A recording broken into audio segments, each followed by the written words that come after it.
কবিতাৰ শিৰোনাম পিতাই। পিতাই, তই যোৱাৰ দিনাৰ পৰা অনুভৱৰ পতংগটোৱে খুলি খুলি খাইছে মোক।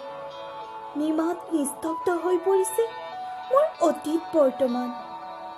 উশাহবোৰ ক্ৰমাৎ ছুটি হৈছে, চকুৰে বিষপানী বৈছে। ৰাখিছোঁ জানো তই তাৰ উমান? আজি বহুত দিনৰ মূৰত তোৰ সেই পুৰণি আলমাৰিটো খুলিছিলোঁ। গোটেই কিতাপবোৰেচোন তোৰে সাক্ষী বহন কৰিছে। হেজাৰটা অভিযোগ কৰিছে মোৰ আগত তোৰ মৰমৰ কাগজবোৰে। বহুদিন হ'ল হেনো তোক দেখা নাই। ক'ত যাম তোৰ ঠিকনা বিচাৰি? আধা লিখা সপোনবোৰ দেখোন নোৰ চাকনৈয়াই নিলেই আজৰি।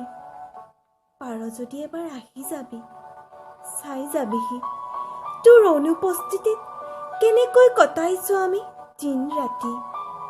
তই আহিবি দে পিতাই, পদূলিৰ মূৰৰ বকুলজোপাৰ তলত মই বাট চাই ৰওঁ।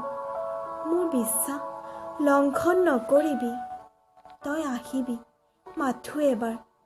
অন্ততঃ তোৰ সেই মৰমৰ কাগজবোৰৰ অভিমান ভাগিবলৈ।